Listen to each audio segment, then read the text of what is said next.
All right, so we are here back with Bob, our source on the ground regarding the Yellow Vest movement. We still have so many important issues, so many important developments that happen regarding the evolving situations with the anti-globalist Yellow Vest movement in France. And Bob, we've just been talking for quite a while on the previous video. We still have so much more to get into, but I specifically wanted to ask you about Macron's kind of announcement earlier this week, where he tried to kind of pacify a lot of the bigger protest, and he made some announcements about wage hikes, tax cuts. He talked about obviously some of the demands. A lot of people are saying that this is too little, too late. A lot of people are saying, well, this is at least a start. What is your take on Macron's kind of announcements and his decisions that he decided earlier this week to appease the Yellow Vest movement?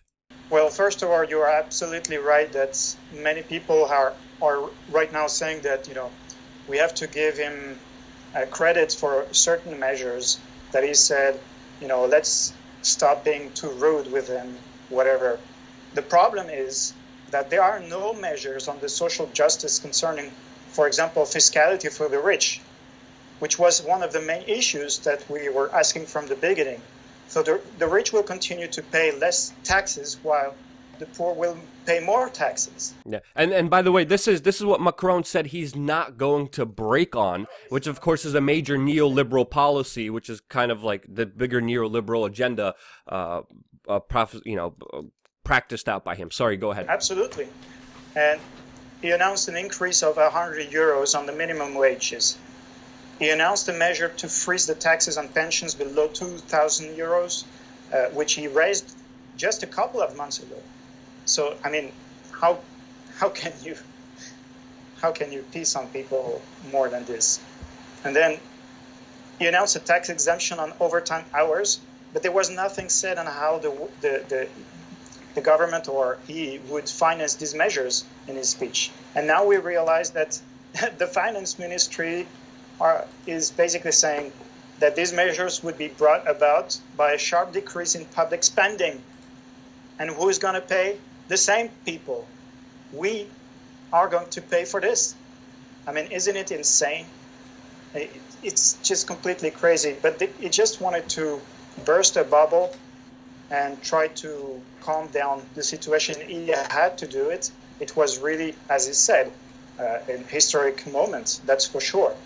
The confidence has not been, he has not given confidence to people that the government is really going to take care of the major elements people are living on everyday basis. Because if you hear people saying the hospital is now 100 miles away, the services are 100 miles away, all these things we need on a daily basis are gone. I mean, it's not just in France. I know it. I absolutely know it. But something happened in France that was needed to raise these issues. What I wanted to raise also is the question of the most outrageous is that we will have to pay for it, and it means that at some point we have to raise the issue of the debt. And that's what many of us did. In one of the lists that has been circulating, the question of the debt is the main issue because while he gave 10 billion to the very rich, there are still 80 billion euros missing each year on the national budget because of tax evasion in Switzerland or the British Islands or whatever. And to my opinion, the most interesting point was brought on this question of the debt, because France has a debt of 80% on its total GDP. So we pay each year 40 billion euros of interest rates to the big banks. And these 28 banks that are basically allowed to lend money for the countries, they are completely enslaving us on a daily basis. And that's what we demanded, that we come back to a bank of the people, by the people, for the people, that can lend money for 0% interest rate. That was exactly what happened after the Second World War. And there are many other issues like a referendum that can be basically brought up by the population. It's called an citizen initiative referendum. There are many other things. I can't discuss it because I guess you don't have time. Yeah, no. We have the list right in front of us, and this is probably not going to be a favorite thing of a former Rothschild banker to concede to. I'm looking at the list of demands, and they're talking about breaking up the too big to fail banks, canceling a lot of the debt, and to most importantly, I think one of the most important aspects here is to end France's participation in foreign wars of aggression, which they have been very much involved in. But now we're on the backup channel, so feel free to talk as long as you want. We already did our main video on the main channel, so now we have the time. If you want to get into the specific details, we could get into them. I don't know exactly. There are so many issues. I just think that I wanted to probably answer to some of the questions that were raised by your viewers. Or basically that were somehow raised in other platforms. But what I wanted to say, okay, some people are saying that it's a stage rebellion. Because Yeah, and just to clarify here, Bob, this is for the video that we did last week on the ground in Paris that has almost 1 million views, and there's a lot of comments, a lot of misconceptions, a lot of the specific people you wanted to address from people, from the ideas that you want to clarify. So what's one of the bigger ideas that you want to clarify to the people that misunderstood some things from the video that we did? Well, just to say that some people think that it's another color revolution. And I know that it's very difficult to see through because, again, you know, you have another color, another so-called color revolution, which is yellow this time and not orange or whatever. Okay, you have to understand something, is that even though it was a color revolution, whatever, you have to imagine that all these people were so-called in control of the situation. I've never seen people scared like this and at the top. I've never seen people being completely off the track. They don't know what to say. I told you again, they don't know exactly what to invent anymore because fear has not worked, arguments have not worked, whatever. It has not worked, and people are still asking for justice. It's a simple thing. Justice means when you are president, you are representing the population. What does it mean? It means you are not going to screw 80% of the population with a tax when you have hundreds of billions of dollars or euros, actually, in tax evasions or the debts of the banks that we have been given, that we gave in 2008. We have not seen 1 cent coming back from it. Each year we're giving 40 billion in France to the major firms here. You know, it's called the CAC 40 on the market, and there has been almost no raise in employment, salary, whatever. You know, nothing has changed. So we know it's a scam. It's a huge scam. And you don't have to be a right-winger or leftist to understand that. It has nothing to do with political issues. It just has to do with justice. And that's what they are scared about, because all these lines, these political lines, even though they still exist, they are slowly being destroyed. Because, and you have to see all these politicians running to get a place somewhere in this movement, which doesn't work because we're telling them, well, even if it's Marine Le Pen or Mélenchon or whoever, we don't want them as such. Yeah, I'm looking at the video right now just to cut you off very shortly, and 1 hour ago there's a comment saying GovTards fear two things. One, people. Two, people who know the truth. So very fitting as I'm going through the comments right now, literally ushering the same thing. Sorry, go ahead. No, no. I was just saying that it's not a question of who is going to represent. It's a question of what is he or her going to do.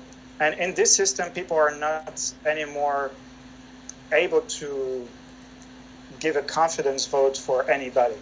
It's difficult because we have been lied and lied and lied. It's very difficult to trust anyone anymore. That's not a good thing, actually, because that means it's going to be very difficult to come back to some kind of decisions, real decisions being taken. But the good thing on the other side is that people are now asking themselves the questions. What is the best for our children? What is the best measures we can actually think through for the next generations? It's not as if people didn't think through it, but now they realize it can be true. It can happen. It's not going to happen like by magic. But there's something very clear is that Macron is finished. His presidency has been neutralized. He can pass any law he wants. People are going to be behind, looking at every single thing he's going to do. If he continues on this track he has been starting at the very beginning of his presidency, he's going to be thrown out. That's for sure. Probably not in the way we think. Probably not with a how do you call that, a destitution. It's not going to be like an impeachment. Probably not. But he's completely cornered. His government is cornered. That's why we want to continue push the pressure. The pressure has to continue, even though it's not going to be as big as it was before, but it's going to continue. And that's why I'm optimistic, basically. Yep, he definitely looks kind of petrified, and it's not only just looking and the emotions and the words, but it's also the actions. Like when I was there, I was next to the Ministry of Interior, and they engulfed themselves and entrenched themselves as much as they could and isolated themselves because they were fully worried about a panic of people rushing in and taking over government buildings. They were worried. They were so petrified. There are almost 10,000 policemen around the Élysée right now. Do you imagine this? Yeah, absolutely insane, as they're taking all of their police forces specifically about protests. Meanwhile, there's, terrorist attacks that are happening, legitimate threats, but all of their police forces are pretty much sent to brutalize. Most of the police have been very brutal, let's just be honest here, to brutalize people who want a better life, who started, as you said before, the very beautiful thing, started seeing the value in their own lives and started standing up for themselves. That's exactly what happened. You can't understand this movement if you don't understand that at some point people just realize that if it's not now, my life is not worth it. Yeah. And if I can't say something, my life is not worth it. And some of them, they were not threatened directly to lose their dignity, but they know that around them, you have doctors, for example, doctors. They see some patients who are having troubles just because they can't pay at the end of the month enough food. Do you imagine that? If you are a doctor, it's not because people are sick. It's because they don't eat at their own. They don't eat enough. You have pensioners who don't want to buy their drugs, their medicaments, because they don't know if they will be able to pay for food and for their medicaments. I know it's happening in other places, but it has reached a point where you can't continue like this. It's crazy. because France is a very rich country. It has been a very proud country at some point. We had a lot of things to offer to the world, but today we are being bought by financiers. We're being destroyed by measures from the EU. It's not just the EU. You have to understand. It's not just the European Union. These guys are they are just representatives of this faction. But the French banks, people who have been in very high school. The biggest schools of administration in France, they go from private sector to the public sector. They come back and they basically dismantle everything. They are living in a totally different planet. And now I guess we have just reached a point where the frog has realized that the water is boiling. Yeah. That's a great analogy. And of course, with the corporatist, globalist, neoliberal, all these people have all these different names, but it's really people who have been able to gain power unfairly and are using it because they're never satisfied with the power they have, and they always want more and more, and they want to take it away from the people. And the people are like, wait, hold on a second, you almost taken away everything, and unless we stand up now, we already lost it all. We might as well stand up and fight back. And it's exactly what's happening. There's a big proponent of this movement that is non-violent, that is very peaceful, that does need to be promoted and understood, because, again, I'm not for violence. Yeah. The very big majority is not for violence. It has been mainly used against the movement. Now, violence has appeared in some ways here and there. But you have to imagine some people are desperate, and the violence is never a good thing. But the problem is, some people just don't know how to express themselves anymore. Yeah. And there are a few groups that have been used to get the police to basically go into action, and we now have the proof that they were given orders to be quite aggressive the last Saturday. Yep, and we were there. They were very, they were very aggressive, and they were gassing people and attacking people, and people who couldn't escape, retaliated. There was a faction that was violent, but there's a bigger faction that I saw on the ground there that was pushing for non-violence. And again, when you look at the yellow vest, it's being dominated with just violence and violence. There's a big component of this that is not, and of course it doesn't get that clickbait kind of title. It doesn't get people clicking on it, but this is something that you need to understand, because I do believe that this is a big epitome of our time, this kind of bigger understanding that is inspiring a lot of other people all over the world to put on their yellow vests and to start understanding, like, hey, if France could have the liberals and the conservatives, the far right, the far left, and the moderates all come together, why can't we come together?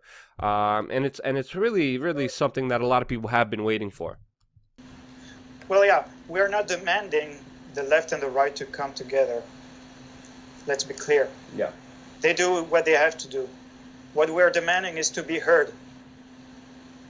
Mm-hmm. That's very simple. Even the political parties, the trade unions and whatever, they have their own little, I don't know how to call this, subjects. Sometimes ideological, sometimes they raise some good issues, but they are completely dispersed, while people are just looking for the big questions, which is, we are not going to be able to pay for this debt. It's over for this discussion. This debt is not going to be paid. We know it, and we know that we are paying it on a daily basis. We can't do it anymore. Yep. What people are asking is, first, this fiscal measure to to come back, to this tax on very rich, because it's more than 10 billion, which is basically what is going to. It's basically the measure is proposing us this last Saturday, and he doesn't want to come back to this. But the main thing is we have to come to this question of the debt. We're not going to be able to pay for it. We have to have an audit. We have to look through what is this debt made of exactly? What is behind this? Because people don't know it. Yeah. They have no clue about what is the spending exactly, where it's coming from, where is it going. I mean, we are paying a lot and we don't see where it's going around us. Yep, and it makes perfect sense with the banking system and the way it operates and the way it runs. Bob, I really want to thank you for your time and you helping explain to the American audience what is happening in France with this idea that looks like it's spreading and resonating all over the entire world. I really, really appreciate your time. Is there anything else you want to specifically say about this issue? Anything else we should understand from the United States? I say, people don't know what to do in their own countries because they think you have to just take a yellow vest and go in the street and raise some issues. I think you can do it. It's no question you have to do it if you want to, if you feel it's important. But I mean, you have to understand we are also reaching out our elected officials. We know some of them are completely corrupt. We have to go and, not scare them, but just storm if you want to storm the parliament with good issues, you have to have a mass of people going after their elected officials and really get the message through if they want anything to change. Because we don't want chaos. Nothing is better than chaos for the people in place. They thrive off chaos. They thrive off the fear. Yes. What you have to is to raise certain very specific issues that you can bring with other friends or other people, and that are very big. Don't think little or small. At this time, you can't. If you think it's impossible to change the world, I'm sorry for you. But today, you have to realize history sometimes knock at the door when you are sleeping, and it's okay. That's okay. You don't have to cry out. It's happening in sometimes when you don't think about it. And so that's why I'm saying that you have to keep optimistic about, having a child tomorrow that will be able to say, hey, you did a good job, man. Or at least you tried. That's what I want to say. Very well said, Bob. Thank you so much for all the information, letting us know the real kind of fervor, the real kind of vibe and energy down there. It's an extremely important part in history that, of course, we're going to be following closely. And if things, again, go crazy, we're going to be down there. So stay tuned. This is our backup channel. If we get censored or delisted even more or completely deleted, this is going to be the backup place where you guys will be able to watch more of our videos. So spread this video as well. And Bob, I appreciate you. I appreciate all the viewing audience. You guys mean the world to me, and I wouldn't exist if it wasn't for you. So love you guys. Thank you so much again, so much for watching. Stay tuned for a lot more here on youtube.com/we. Our change.